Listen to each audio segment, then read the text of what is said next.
Sometimes I dream of living forever, to never die, not unless I wanted to. Actually, I dream I could just know everything, to have super intelligence, super strength for that matter, and super speed. I wish I could just be happy, all the time, eternal happiness of which sadness never comes. But then, sadly, I realise it's all impossible. But is it really? In this program, I'll be speaking to the people who think that it is possible. We will become cyborgs. Not now, of course, but in the future. And a future that might not be as far away as you think, according to them. Radical technological change is upon us. And I'll be finding out what they think the future has in store for us, human beings. The future that matters is the future of cognition, not really the future of the human race. In short, I'll be speaking to the people who want to make us live forever. Are you the future of the human race? Yes, I am the one and only future of the human race. That was a brilliant answer. You are very confident.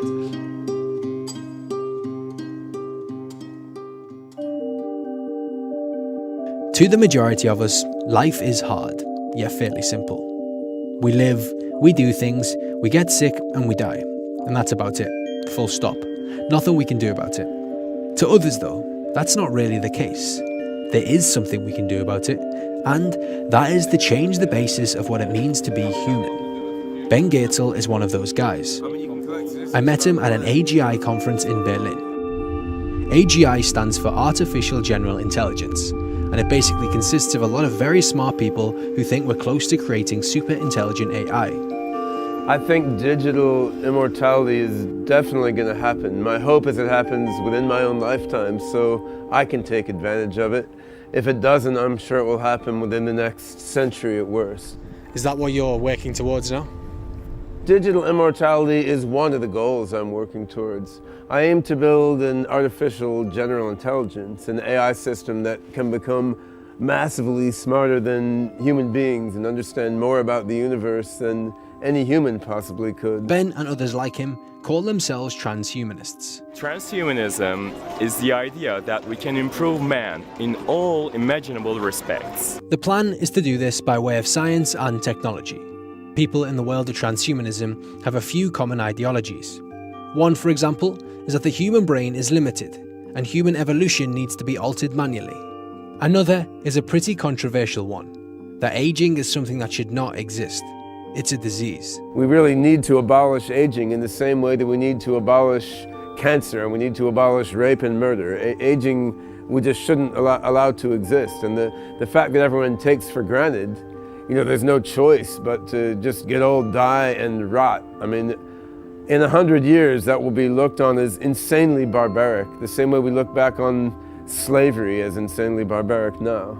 In California, a foundation has been set up based on this idea.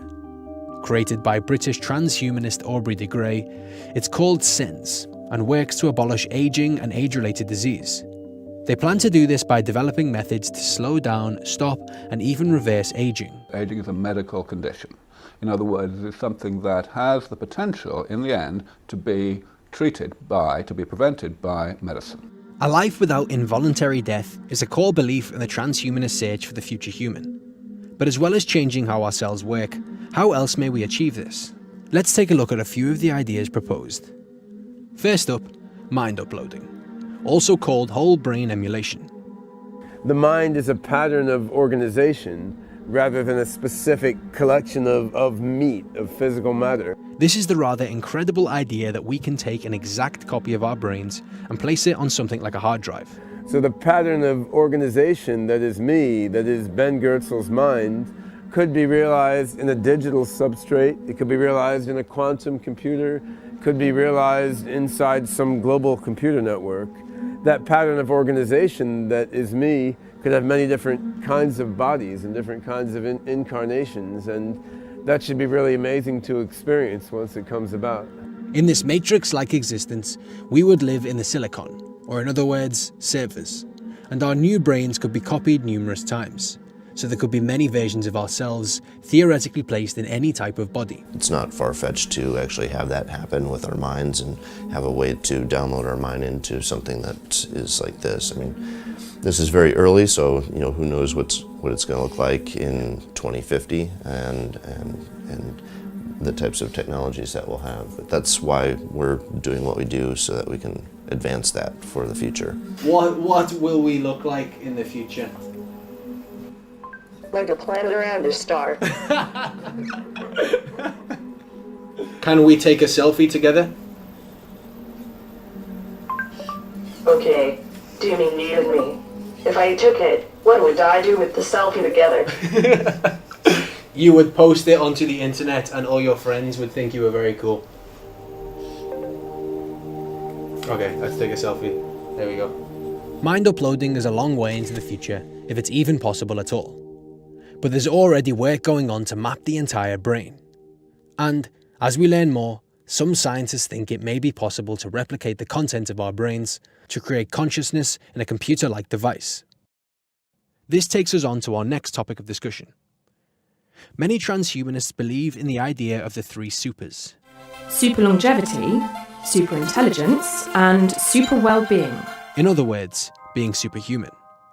So, to the next in our list of possibilities, cybernetics and cyborgs. For me, it's a very practical scenario for the future that we will become cyborgs.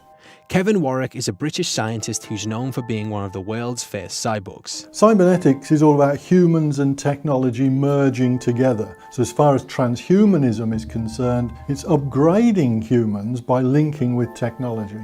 In a way, we already have many breakthroughs that suggest a future in cybernetics. Advanced prosthetics, robots, and technology being merged more and more with our bodies. But in 2002, Kevin took it a step further. Tell me about your experiment. Well, what I did was to have 100 electrodes fired into my nervous system to link my nervous system with the computer. And in that way, we tried different experiments, giving me extrasensory input, ultrasonic senses, if you like, and linking my nervous system to the internet so that I could control a robot hand across the Atlantic Ocean via the internet, but also experience what the hand was feeling. So you could actually feel within your body. Could you feel, that kind of sensory input? You could, if someone touched it, could you feel? How I was experiencing it was electrical pulses in my brain, so I could feel how much force the hand was applying as it was my third hand. Kevin's wife also joined in the experiment, and he said they managed to communicate with each other brain to brain. I had electrodes in my nervous system and my wife had electrodes placed in her nervous system, and we linked our nervous systems together. So literally when she closed her hand, my brain received a pulse. So it was a bit like telegraphy, if you like, a telegraph system, that we were able to communicate electronically, from nervous system to nervous system. And clearly the next step is simply doing the same thing, brain to brain. Kevin thinks this is the future, and he also thinks we'll exist in cyborg-like bodies that we can tinker with and replace like you would a car. Elsewhere, there's steady progress on a similar but biological idea. Scientists are already growing body parts out of cells with incredible success, helping us to live for longer. But in the world of transhumanism, the idea of moving away from the body is a common one. I think soon we'll be able to design bodies we want so that everyone can look how they want. It's probably later we can start changing our minds to be how we want them to be. Many seeing a future of virtual bodies, like a new age version of the video game Second Life. And some even designing prototypes out of prosthetic, physical outer bodies. What if we could build new bodies that are healthier, more sustainable, longer lasting, regenerative, and self-healing? Whatever we do though, transhumanists insist there needs to be a merging with technology. Otherwise we run the risk of being taken over by it. If you want to stay in the future as a human, it's a very bleak future. If humans do exist, it will be in terms of being pets or as slaves, servants, that sort of thing. This is based on the notion of the singularity. Singularity is a moment sometime in future when the AI and technology will emerge to a point where it will start accelerating so fast that it's practically impossible to predict what will happen in next step. Basically, a point in time in which some scientists predict computer processing will reach such an exponential level of growth that we could be surpassed in intelligence by super intelligent AI. That takes us on to our next topic, ethics. There are so many ethical implications that come up when talking about a future of potential immortality. First up, who even wants this? Who wants to live in a world where humans as we know them today might not even exist? And whatever does inhabit this planet might not even be human at all. As well as that, who gets to decide who becomes immortal? Will the rich just keep it for themselves and leave the poor to dry? On a trip to Oxford University, I posed some of these questions to Dr. Anders Sandberg, a philosopher and transhumanist who is head of the university's Future of Humanity Institute. Who gets to live forever? Obviously money will be involved, will it be a case where the richest amongst us, live for 500 years and the poorest die when we die right now?